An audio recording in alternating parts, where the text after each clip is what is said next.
Ustadz Heri, mungkin perlu dipertegas ya. Ini karena pertanyaan kan kaitannya dengan selama dia masih di atasnya itu nggak apa-apa. Jadi ada tingkatan-tingkatan ini sih. Nah, pada kasus ini gimana? Niat puasa wajib Ramadan dan niat diet sama nih. Tapi kan sandarannya tetap niat wajibnya. Kalau puasa otomatis diet. Ya, itu boleh. Nah, dalam kitab Asbab Nadhir juga Fa'asah usaha.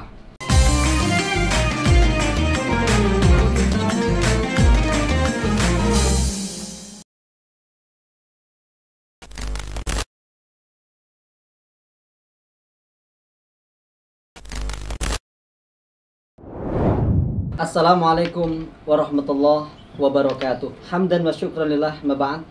Pemirsa El-Kalam yang mudah-mudahan dimuliakan Allah Subhanahu wa taala. Bersama El-Kalam kita belajar. Muncul pertanyaan di majelis kami, bagaimana hukumnya menggabungkan niat puasa dengan diet? Telah hadir di tengah-tengah kita para asatid yang telah mengambil makhot dari berbagai kitab fikih.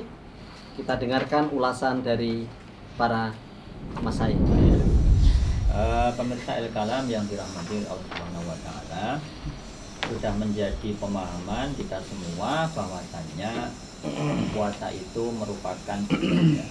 Karena ibadah maka kembali kepada dalil umum, innamal a'malu binniyat wa innamal likulli imri'in ma nawa. Bahwa semua perbuatan itu tergantung niatnya, dan kemudian juga dipertegas dalam hadis lain, la amala liman la niyata lahu, yang dalam penjelasan Imam Nawawi secara spesifik adalah la yasihhu as-shaumu illa binniyati. Bukan dalam kitab Raudhatul Thalibin karya Imam Nawawi jilid 2 halaman 350 cetakan Al-Maktab Al-Islam. Jadi kesimpulannya bahwa berpuasa itu merupakan ibadah, dan ibadah itu oleh para ulama syaratkan adanya. Pendek yang saya tahu bahwa diet itu masuk kategori mubahat, hal-hal yang boleh, bukan merupakan ibadah. Nah, maka kemudian mengingatkan kepada kita bolehnya seseorang mandi junub kemudian sekaligus mungkin dia niat bebersih. Tapi saya tegaskan bahwa karena membersihkan tubuh juga diet itu hanya merupakan mubahat, hal-hal yang boleh, bukan merupakan suatu ibadah yang dalam pengertian sebuah ritual yang bisa dihukumi kewajiban atau kesunahan, hanya boleh saja. Maka itu sudah secara otomatis meskipun tidak diniati, maka itu tahsilul hasil. Jadi kesimpulan dari pertanyaan tersebut yang kami pahami adalah boleh, bahkan tidak usah diniati, secara otomatis kan memang itu sudah tercapai. Wallahu ta'ala. Di awal saya agak memandang masalah ini sederhana, tapi ternyata para ulama membahas juga panjang sekali ya. Panjang sekali. Misalnya di kitab Asbah wa Nadhir Imam Suyuti ya. Dia bilang kalau nawa al-wudu'a awul ghusla wa tabarruda fa fihi wajhun la yasihu litashrih fa fihi wajhun la yasihu litashrih. Memang khilaf, tapi di kitab Asbah wal Nadhir merojihkan kalau orang wudu, niat wudu atau mandi dan niat mendinginkan tubuh itu boleh. Karena apa? Karena mandi orang diniati tabarrud atau mendinginkan badan pun akan mendapatkan rasa dingin. Puasa sekalipun tidak diniatkan sehat, dia pun akan sehat gitu loh. Nah itu wal asahu sehat. Boleh. Nah, boleh gitu loh, boleh. Tapi di sini ada catatan lah, Syekh Utsaimin ya. Beliau membagi beberapa masalah. Qala Syekh Utsaimin rahimahullah taala fi man nawa bi amalihi at-taqarruba ila Allahi wa ghardun dunyawiyan fa hadza tahtahul ahwal. Syekh Utsaimin coba menjadi tiga keadaan, menggabung dua niat, niat takarub sama niat urusan-urusan dunia gitu ya. Nah, yang pertama ayatasawa fi qalbihil amron. Nah, di dalam hatinya itu ada dua niat ini kuat, yo poso, yo diet. sama-sama dominan. Sama-sama dominan. Ya. Ilawahi wa husulul ghardi dunyawi fahada amaluhu la thawabalahu. Nah, podo ini tidak ada pahalanya. Keadaan yang dua, antar gelibaninya tu takarub ilawahi azza wajal. Fayang kusu ahli ikhlas. Tetap untuk pahalanya ikhlasnya kurang lah. Nah, itu. Nah, yang ketiga, nah unsur dietnya lebih dominan daripada takarub pada Allah, maka itu sama sekali tidak mendapatkan sama sekali tidak mendapatkan pahala di sisi Allah. Padahal thawabalahu. Ya. Saya ingin menambahkan terkait masalah ini dari kitab Ghoyah At-Talkhis. Di situ disebutkan bahwa idza qarana niyyata al-ibadati ba'isun akharu fala yahlu imma ayakuna muwafiqan au muqarinan au musyarikan. Bila niat ibadah itu disertai tujuan atau motivasi lain, maka itu tidak lepas dari ada kalanya itu bertepatan atau bersamaan atau mencampuri. Yang bertepatan fal muwafiqu kaman lahu gharadun fi shaumi wal hamiyati al hasilati minas shaumi litadawi. Yang bertepatan contohnya misalnya adalah orang yang dia berpuasa, di samping berpuasa dia tujuannya juga al-hamiyah, al-hasilah, yaitu perlindungan yang didapatkan dari ibadah puasa itu untuk tadawi, untuk pengobatan atau untuk kesehatan. Nah ini wa kullu minhuma lau infaroda lastaqola, dan masing-masing dari dua tujuan itu bisa menyendiri jika dipisahkan. Fahadha yurja ayusab, maka yang demikian ini diharapkan tetap mendapat pahala, lakin layak qau mauqi'ar ridho, tetapi tidak sampai pada derajat ridho atau derajat memuaskan. Ya, artinya kalau bisa disimpulkan gampang. Yang Kayak afdol itu ya matematika. sudah niat puasa aja lah. Pasti akan sehat. Kalau nanti dia sehat, alhamdulillah. Nanti kalau Ustadz Heri, mungkin perlu dipertegas ya. Ini karena pertanyaan kan kaitannya dengan hukum fikih ya. Karena hukum fikih itu sepanjang saya tahu kayaknya bukan dapat pahala atau tidak, tapi sah atau tidak.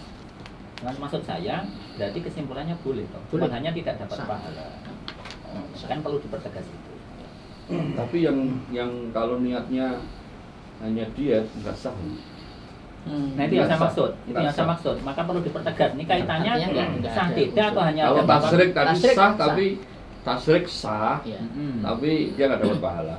Oh iya. Tapi kalau fi'lan duniawi, betul. ya, Murni ya, dia tidak sah. Ya. nggak sah. Karena itu istilahnya apa? Mendominasi tujuan duniawi demi ibadah. Apa? Bukan mendominasi kebalik. lagi Ustaz. Unsur Itu menghilangkan. 100%, Menghilangkan. nggak ada unsur Menghilangkan, ini. betul. Itu nggak boleh, itu nggak sah. Ya, betul. Saya pernah baca di Fathul Qorib, kemudian salah satu sarannya dari para masyayikh itu memang masalah tasyrikun niyah ini ada 3 tingkatan. Tingkatan pertama itu yang asas dasar niatnya itu fard. Yang kedua asas dasar niatnya itu nafil. Yang ketiga asas dasar niatnya itu mubah. Logikanya tangga hukumnya juga sudah berbeda. Logika yang paling kuat adalah yang fard, dasar niatnya. Yang kedua adalah sunnah, yang ketiga adalah mubah. Nah, permasalahan yang ditanyakan adalah diet. Diet itu masuk yang ketiga, yang mubah. Kalau yang dari tahu itu niatnya niat fard, awalnya dasarnya niat fard wajib, berarti nggak apa-apa, karena dia masih tingkat di bawahnya. Iya. Tapi kalau dia yang dari tahu dia asalnya itu niatnya sunnah, terus mau digabung dengan niatnya fard, itu nggak bisa, karena dia posisinya di bawahnya. Iya. Jadi ketika permasalahan ini kasusnya kan Diet sama puasa. diet sama puasa. Tergantung dilihat dulu puasanya apa. Puasa wajib. Nah kalau puasa sudah jelas, puasa sunnah juga jelas gitu. Atau puasa ya itu. Jadi selama dia masih di atasnya itu nggak apa-apa. Jadi ada tingkatan-tingkatan ini sih. Nah, pada kasus ini Gitu. gimana? Niat puasa wajib Ramadan dan niat diet sama nih.